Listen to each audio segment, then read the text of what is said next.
one chair from upstairs to get up. To take the chair up here, just go downstairs and take the same color chair up. Just one man, one chair enough. Why not enough? Tomorrow we have a bike service. You all are coming, so pick up chairs for you all.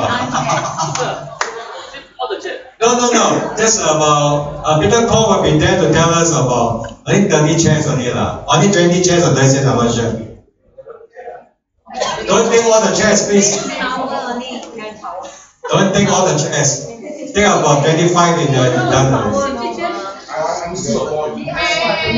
Tomorrow we have a baptismal service and all the services here. So we have about 100 people here, so I'm sure we have enough chairs.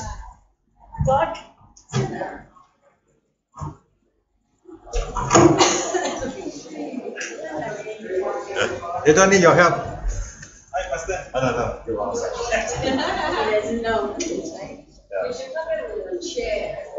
Just coming up. Yeah, we need a lot of chairmen here. The chair, the men is a chairman. Wow, they are passing the chair.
Okay, alright, thanks.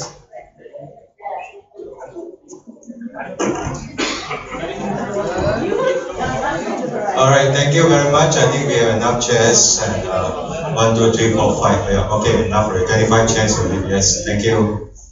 Tomorrow we have 6 or 7 people getting baptized, and Diamond Church from Risha will be joining us, and some other people will join us. They will combine. I think about 100 people will be here. Okay, we can start off the next one. You have your coffee break? Yes, thank you. Yeah, we don't want you to be broken to have your coffee break. But you break already. Alright. No, the main person not here yet. Huh? You went to. Oh, okay. He didn't lose his way.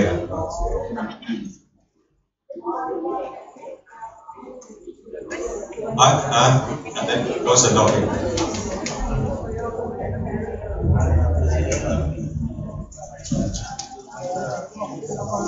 I'm trying to send off as many photographs to you. I think I sent about half of it, so the rest of the day should be finished. And, okay.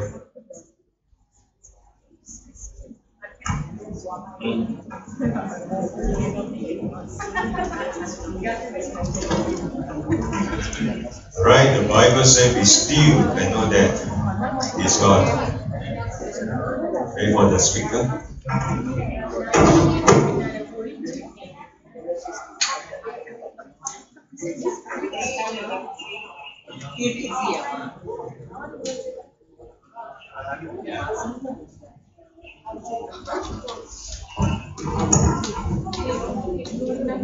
whole lecture for today is available. Where do we get it, Oswan? Okay, Oswan will bring it up to the link on the notice board, the TV I mean, and or you go to my Facebook, the link is there. Alright. Oh, friend me lah. Yeah. Okay, we pass it to Pastor Leslie.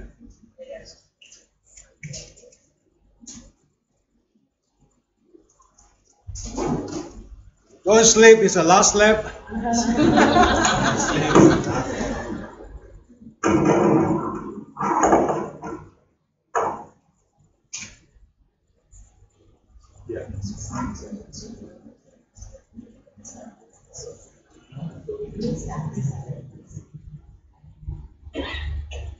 I want to talk about, for the last session, on impartation, imparting God's power to others.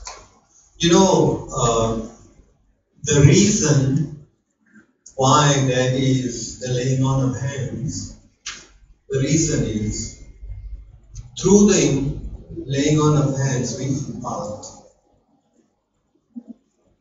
We impart. It's not just a tradition. It's not something that we do because we are Christians. We lay hands to impart. Every time, remember, every time as an adult, you lay hands on a child, you're imparting something. Every time. I mean, not like you're socially laying hands on somebody, on the head and shaking their head. That's different. But imparting in prayer, when you lay hands and praying, what you're doing is imparting. Impartation is that you extend something you have to someone else. Not because you think that person doesn't have, but because that person has requested it of you. You lay hands and impart. So, laying hands, the primary purpose of laying hands is for impartation. Right? We need to remember that. So many, because in Christianity we do so many things for which we don't know the meaning of. So that's why it's really important to remember now. Imparting God's power to others. That's what I want to talk about. Through the anointed laying on of hands, we impart God's power to others. Right? And Deuteronomy chapter 34 and verse 9. Now the son of Joshua, the son of Nun, was full of the spirit of wisdom, for Moses had laid his hands upon him. So the children of Israel heeded him and did as the Lord had commanded Moses. Do you know that Joshua was a Catholic? Son of Nun. So God has placed people in our lives whose influence will cause us to inherit His promises. God has placed people in our lives whose influence will cause us to inherit His promises. This is what a gentleman by the name of Francis Frangipane said. He's one of those cutting-edge authors, right? He's a great scholar. He says that that's really true. He's a spiritual man too, right? So, number one, human relationships. When you think of human relationships, impartation plays a key role. Human relationships are channels for good or evil, unguarded and unfiltered lives are like sponges. They absorb everything in the world around us. So, in human relationships, what we need to understand is that the elder impart to the younger. And in the Philippines, I don't know about you, in the Philippines, there is a tradition where where children or younger people would take your hand as an adult, as an elder, and place it on their forehead. And they take, when I go to wish someone, they take my hand and put it on their forehead, which means like blessing. You see, it's an impartation. They have it in their culture. You see, it has nothing to do with the Bible. They have it in their culture, they do it. I don't know if there is anything equivalent in your culture in Malaysia. In Sri Lanka, during the New Year, the traditional Sinhalese and Tamil New Year, which is somewhere in April 13th, 14th, somewhere there, where the parent, the father of the home, anoints everyone. They call it the day of rubbing oil. They put oil on the forehead, and it's like a blessing. An elder gives the younger. I don't know if these kind of human relationships work in the Chinese or Malaysian culture, but that's something that human beings see as of great value. But unguarded and unfiltered lives are like sponges. They absorb everything of the world around us. It's very important that we make sure we are like human beings, we are like channels for good or evil. And unguarded and unfiltered lives are like sponges.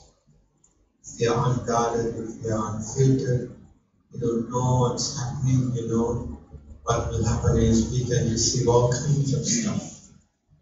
Open our lives to all kinds of stuff. So be careful. Proverbs 4 and verse 23 says, keep your heart with all diligence, for out of it flows the issues of life. So, we need to guard our thoughts, guard our emotions, guard our feelings, and guard any kind of entry into our lives. We need to guard it. Because what is meant to be something may not mean the same to you. So you got to be very, very careful. Very especially in our culture, there is witchcraft, and witchcraft is practiced by religious leaders. Not only witch doctors, but religious leaders. And they have almost the right to their devotees to come and put oil on their heads. And so we must be careful not to allow that to happen unless you really know that so and so is an anointed man or a woman of God. Even if someone tells you that so and so is anointed, and if you have not the assurance, if you have not really understood or known that person, don't lower your head to that person for an anointing. Be very careful, because you can easily give room to the enemy. In 1 Corinthians chapter 15:30 it says, do not be deceived, evil company corrupts good habits. That's what Paul says. We cannot live our lives without guards and boundaries. We have to have a guard and a boundary, especially the one, we who are the anointed people of God. We who are the anointed children of God. Be very careful who lays hands on you. It's really very important. There are people who come and ask me to lay hands on them.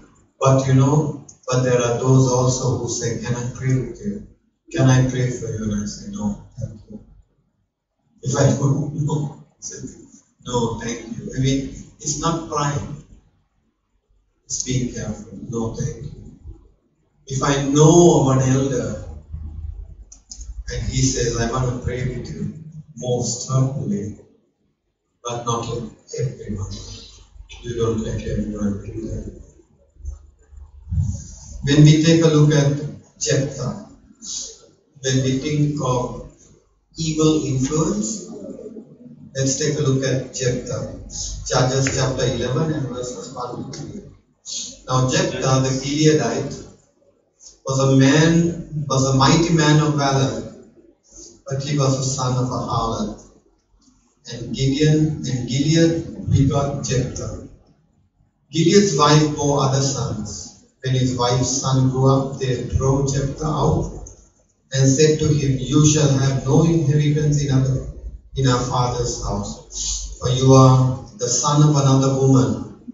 And Jephthah fled from his brothers and dwelt in the land of Tob. And worthless men banded together with Jephthah and went down raiding him. What happens? Jephthah is born to the Gilead family, right? And the man Gilead was God's anointed man, but he had Jephthah through a prostitute. And so Jephthah became part of the family, and he grew up thinking that he had the inheritance with his other brothers and sisters. But when Jephthah grew up, his brothers, his half-brothers, rose up against him and said, you're not a part of us, get out of this place. And Jephthah being so hurt, he had two hurts. One thing was that he had no mother. And secondly, that he had no inheritance. So he was thrown out. He was a hurting man, he was thrown out. When he was thrown out of the protection of Gilead, he went and joined a band of worthless men. And these worthless men kept doing, like raiding people on the streets and doing all kinds of things. And Jephthah went and joined them. And what happened? Jephthah became one of them. See, evil influence will always corrupt good habits. Evil influence. So we must understand when we think of impartation, we must understand that if we keep bad company, if we allow wrong people to influence our lives, it becomes a problem. Even people who say they are pastors and the Lord's anointed, sometimes they have a wrong attitude towards church leadership. Sometimes junior pastors, sometimes pastors of other churches, they have a wrong attitude about your own church leadership. And with such people of wrong attitude, you don't want to have any fellowship.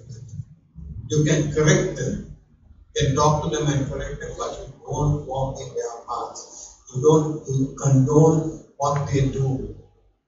And you don't allow them to influence your life. If you would just unguarded go with them and have fellowship with them, very soon you will become one of them without even recognizing.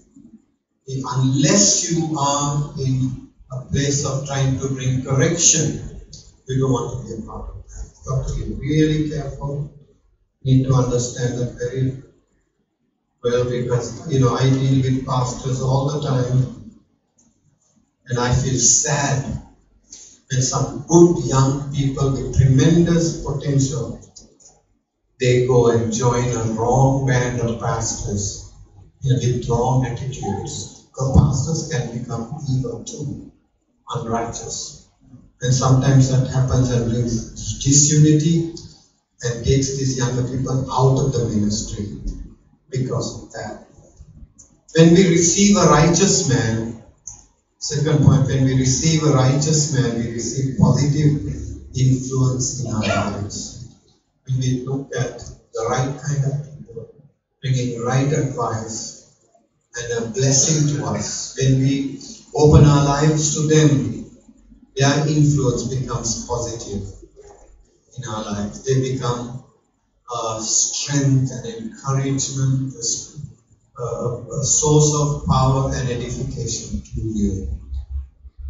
As men and women of God, we should be looking out not so much to instruct or inform, but to impact and encourage people. There are many fathers, there are many teachers, but a few fathers for us. There are so many people, all kinds of people who want to preach. They want their pulpit. They want to preach. They want to tell people off. They want to tell and inform people. What we really need is not such. We need people with good and positive influence to impact and encourage people to conform to Christ likeness. Those are the type of people we need in our lives to impart. Do you have a friend who speaks into your life, who constantly imparts truth into your life? If you don't, you need to find one. You need to be able to share your weaknesses. You need to be able to confess your sin, confess your faults one to another, and pray for one another that you may be healed. There is sickness in the church today of uncleanness and impurity. And that sickness cannot be healed but by confession. We need to have a friend whom you can talk to. And that person is able to speak into your life. See, we should not be a person in an ivory tower, isolating ourselves. Satan always wants us to isolate ourselves from others. But it is very important for us to find the right kind of people that are righteous, good elders in the church.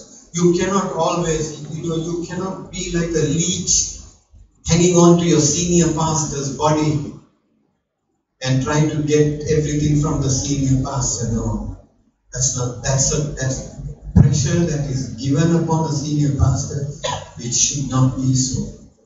We should be able to look for elder believers in the church and submit to one another and say, I need your help. I need you to speak into my life and correct me if I'm wrong. I need to be able to, when I have a problem, to come to you and talk to you about it and get your advice and prayer. It's very important that we do that. If we do that intentionally, the chances of us falling away is not there. We should be looking out not so much to instruct or inform, but to impact and encourage people. So there should be people in the church who will always teach people to conform to Christ likeness. Moses and Joshua, in Deuteronomy chapter 35, verse 9, in which we read, now Joshua the son of Nun, full of the spirit of wisdom, for Moses had laid his hands upon him. Joshua became a wise man. And Joshua was mentored by Moses. Remember when Moses went to the tent and had a time with God, Joshua joined Moses. And when God and Moses was having this wonderful time, Joshua was there. When Moses had talked to Joshua, when Moses had talked to God and went out Joshua in Exodus chapter 33, you find Joshua stayed behind. Why? Because he wanted to spend more time in the presence of God. See? And that was taught to him. That was imparted to him. That was lived before the eyes of Joshua about the presence of God. How much Moses valued the presence of God. And so Joshua became just like Moses. As I was with Moses, I will be with you, God said. Why? Because Joshua was like Moses.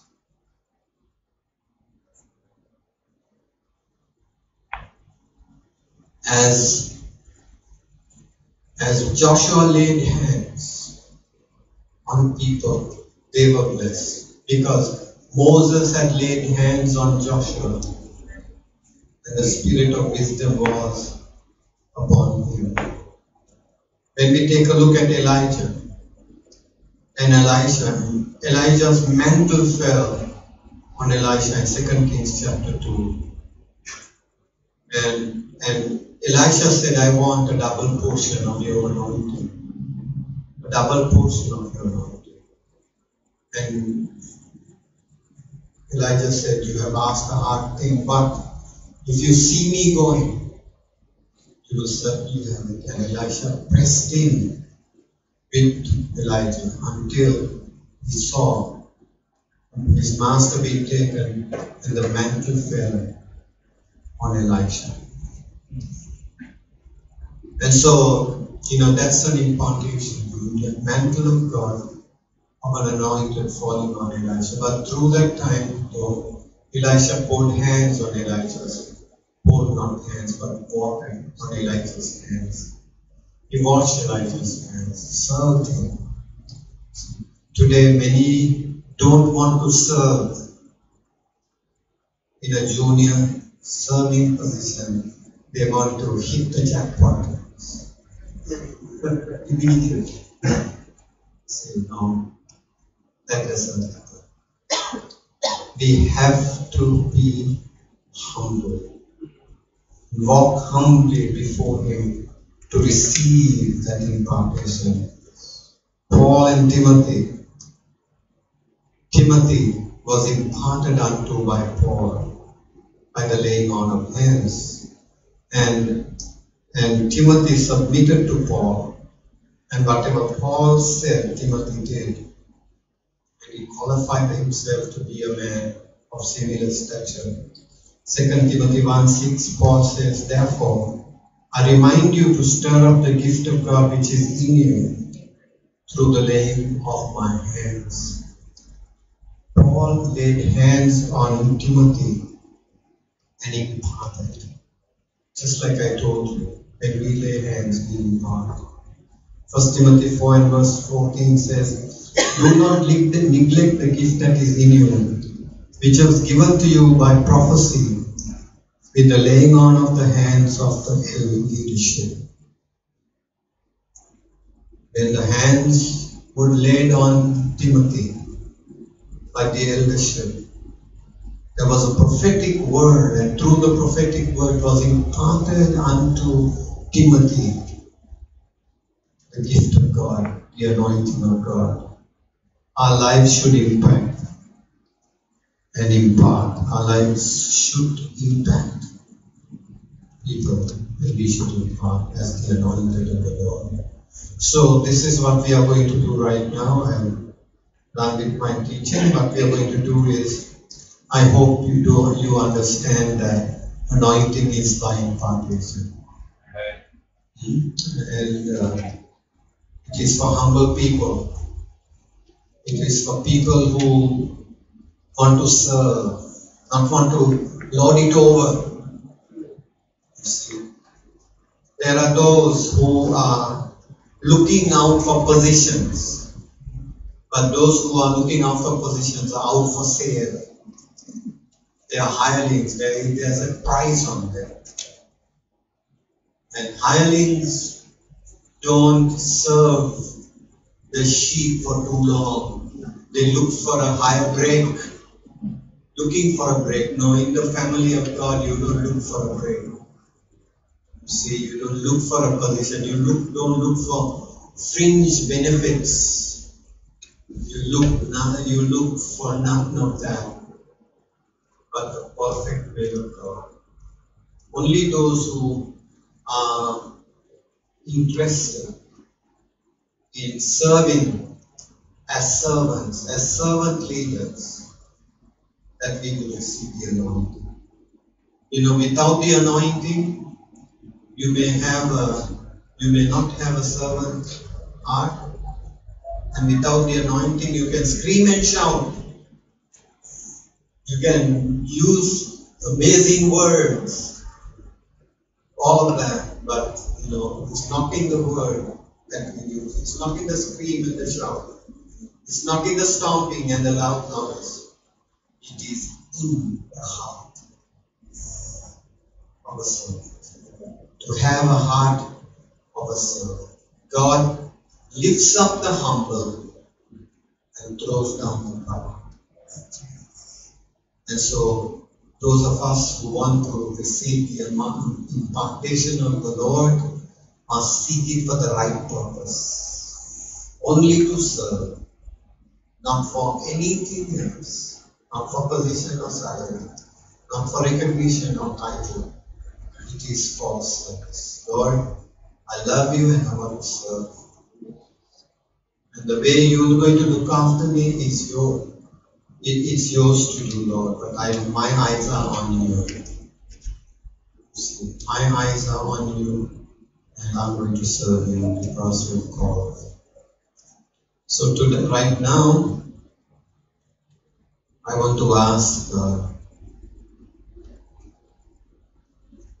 Pastor Henry to come and take over, but before that, I just want to tell you, we first pray for those who feel bound by anxiety, fear, depression. We want to pray for them. And also for the physically, you want physical healing, we'll pray for that after we pray for the depressed and the lonely and whatever. Right? And after praying for the sick, we will pray for impartation for those who desire to serve. Okay? For those of us who want to serve the Lord, we will be there. We will pray for you. Alright, Pastor Henry.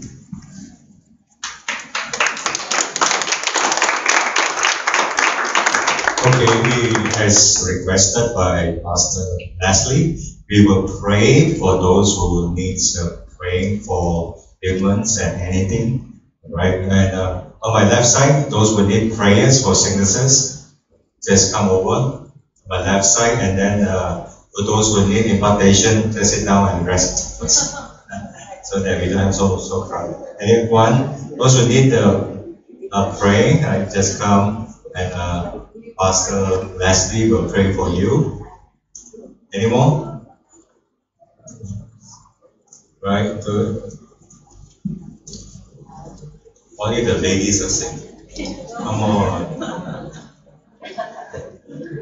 Yeah. Proud to say to you, I'm humble. Hey, any more? My wife will come.